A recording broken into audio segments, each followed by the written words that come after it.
It might just be the fear of failure. If so, don't worry. The key is to be certain. If you find that you cannot believe everything that I've said, then you need to reread the relevant chapters or consult one of our clinics. If you haven't done so already, I'd like you to light your final cigarette now, please. If you've understood everything you've read but are still apprehensive, don't worry. It's natural to be a little apprehensive. You'll find that the proof of the pudding is in the eating.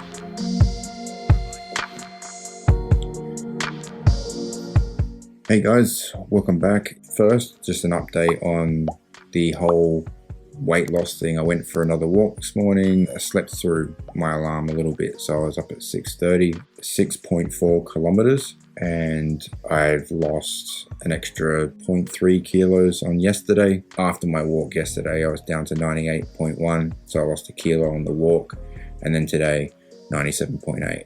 So it was 1.3 kilos overall. But the main thing I'm going to talk about briefly tonight is that I finished that book today, the smoking book, and it's done. About half an hour ago, I had my last cigarette, and that won't be happening again. I'm committed to making this a permanent change in my life. I just made some notes about the book. I really recommend this book to anyone who wants to quit smoking. It puts a lot of things into perspective. It's about a 3-hour book to listen to. The big takeaways for me is that throughout the whole book, he really just dismantles every excuse, every little situational thing where you think you need to smoke, from the reasons why you don't quit smoking. He just destroys every argument that everyone uses, I've used, that I've heard heaps of smokers use. He just makes you feel stupid about why you would make that excuse and how silly it sounds to make those excuses as to why you keep smoking. The other thing he said in there was like, smokers smoke to feel like a non-smoker. So basically all you're doing when you're smoking is trying to fill the void or create the feeling or get the feeling back that you've lost since your last smoke, which non-smokers don't have to do because they don't smoke. So basically you're smoking to maintain a feeling that non-smokers have all the time. That was kind of like I don't know if you call that like a catch-22 or something. You're smoking to not smoke, but you have to smoke to feel that way. It's a constant loop that you're in. The other one is that nicotine is the most addictive drug on the planet. It's not your addictive personality, you're addicted to the drug. Everyone who's addicted to stuff, I guess, says they have an addictive personality. I've said it myself, but really you're just addicted to the drug of nicotine or whatever it is, that thing that you're addicted to. Because if you had an addictive personality, you'd be addicted to everything. So, why aren't you addicted to heroin?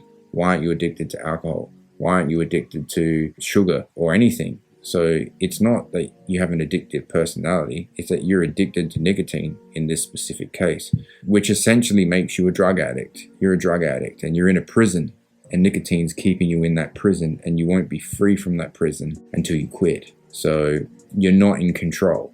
You're letting this thing control you. And that's the other thing. It's the little monster, he calls it, in your brain that tells you keep feeding it. And once you stop feeding it, it'll die. I think it's like after 8 hours, 90% of the nicotine leaves your body. And then after 3 days, you're completely free of nicotine. So the whole thing about quitting is that when you do quit, don't have this feeling of I'm missing out on something. Have the feeling that you're free. You're free of the monster. You've killed the monster.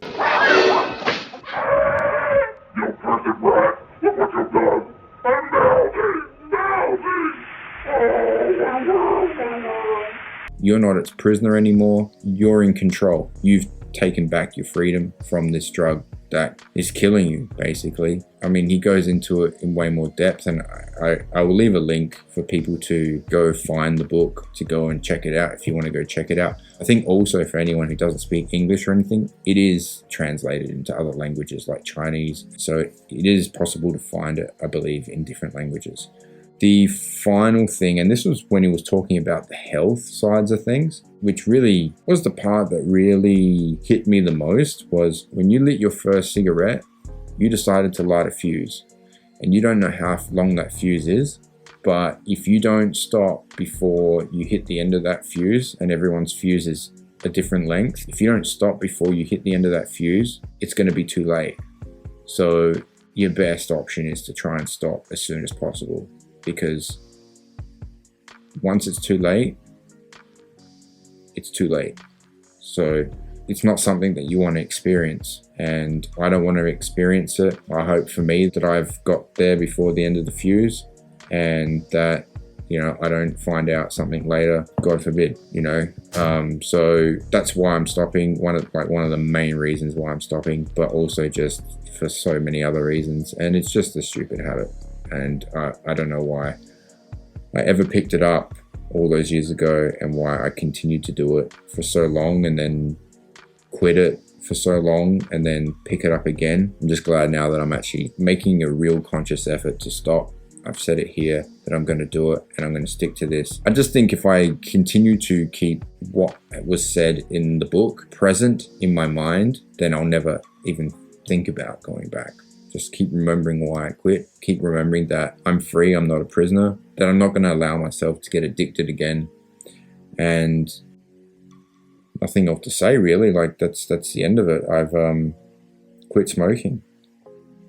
So that's my update for today, guys. I've quit smoking using Alan Carr's Easy Way Express just through Audible, and I've had it for a while. Like I've had it for a couple of years on my Audible app.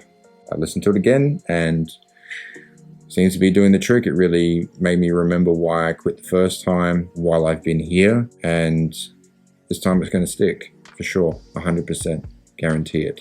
Thanks for watching, guys, and I'll check in again tomorrow with something else. Don't know what it's going to be yet. I'm just going to see what sort of moves me on the day. I've got a huge amount of ideas about all sorts of different things that I'm going to share. So that's coming. I don't know what it's going to be. It's going to be a surprise, but I will see you guys tomorrow. Thanks for watching. See you tomorrow. Lies. Oh, lies!